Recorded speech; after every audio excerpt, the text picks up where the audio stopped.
लेकिन अब समाजवादी पार्टी में जो बचे खुचे हैं उनको भाजपा लेने वाली नहीं है और उनके लोग अगर भाजपा में आना चाहेंगे तो भी अभी दरवाजे हमारे बंद। 2027 तो छोड़िए, 2047 तक ना तो श्री अखिलेश यादव जी यूपी के मुख्यमंत्री बनेंगे और ना ही श्री राहुल गांधी जी देश के प्रधानमंत्री बनेंगे। उसके बाद दो छंद गाना, ये भारत का अपमान है, भारत माँ का अपमान है, भारतवासियों का अपमान है और कांग्रेस केवल मुस्लिम वोट बैंक के लालच में इस प्रकार की घटिया हरकत कर रही है। भारतीय जनता पार्टी सभी 6 छंद गाएगी और पूरा देश गाएगा और कांग्रेस नहीं गाएगी तो कांग्रेस का क्या हश्र होगा, ये कांग्रेस को स्वयं समझ लेना चाहिए। पीडीए की व्याख्या स्वयं श्री अखिलेश यादव जी ने बार बार बदलने का काम किया है, लेकिन उनका पीडीए परिवार डेवलपमेंट एजेंसी के अलावा कुछ नहीं है, गुंडों का संरक्षण करने के अलावा कुछ नहीं है।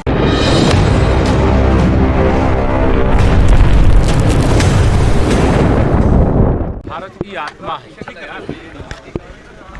आज आज़ादी के आंदोलन का महामंत्र है। मुस्लिम तुष्टीकरण की राजनीति के कारण से आज़ादी के पहले वाली कांग्रेस 1937 में दो छंद गाने का एक निर्णय लिया था, जिसकी कीमत देश को विभाजन के रूप में चुकानी पड़ी।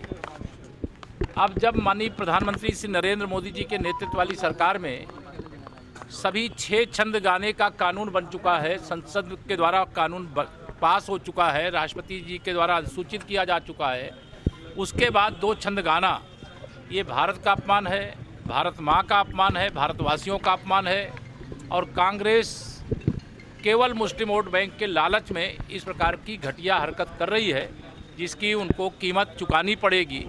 भारतीय जनता पार्टी सभी 6 छंद गाएगी और पूरा देश गाएगा और कांग्रेस नहीं गाएगी तो कांग्रेस का क्या हश्र होगा, ये कांग्रेस को स्वयं समझ लेना चाहिए। श्री अखिलेश यादव निरंतर बौखलाहट में, उनको मुंगेरी लाल का हसीन सपना 2027 में सत्ता में आने के लिए दिखाई दे रहा था, लेकिन 2027 तो छोड़िए, 2047 तक ना तो श्री अखिलेश यादव जी यूपी के मुख्यमंत्री बनेंगे और ना ही श्री राहुल गांधी जी देश के प्रधानमंत्री बनेंगे। भारतीय जनता पार्टी वर्तमान में भी है और भारतीय जनता पार्टी भविष्य में भी रहेगी। इस बौखलाहट के कारण से वो उल्टे सीधे बयान देने का काम कर रहे हैं।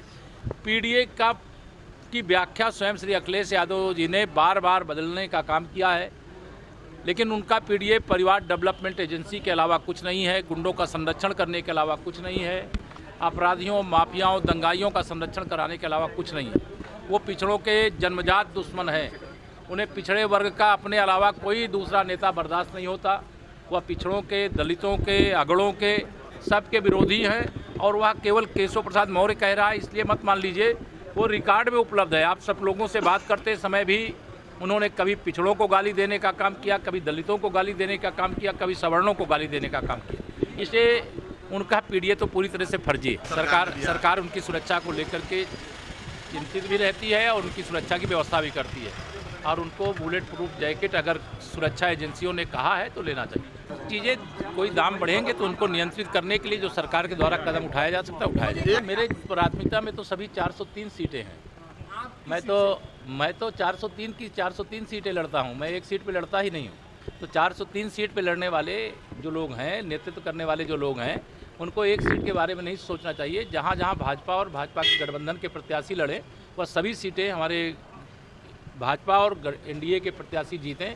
इसी लक्ष्य को लेकर के हम लोग चुनाव लड़ते हैं, लड़ाते हैं, जिताते हैं। तो कहना क्या है, वह मैंने कहा नित्य निरंतर चौधरी चरण सिंह जी जो भारत रत्न हैं, देश के प्रधानमंत्री रहे, उनके पोते श्री जयंत चौधरी जी के बारे में अपमानजनक शब्दों का प्रयोग किया, तो उससे केवल जाट समाज ही नहीं बल्कि हर वह राजनीतिक कार्यकर्ता जो राजनीति के क्षेत्र में काम करता है उसको नाराज़गी है कि श्री अखिलेश यादव जी अपने बयान जो उल्टे सीधे देते हैं उसमें लगाम लगाएं। इस प्रकार की बयान को न तो उत्तर प्रदेश स्वीकार कर सकता है, न देश स्वीकार कर सकता है। वो तो बहुत लोग उनके 2017 में जा चुके हैं, 2014 में जा चुके हैं, हम लोगों के यहाँ भी आ चुके हैं, लेकिन अब समाजवादी पार्टी में जो बचे खुचे हैं उनको भाजपा लेने वाली नहीं है और उनके लोग अगर भाजपा में आना चाहेंगे तो भी अभी दरवाजे हमारे बंद हैं।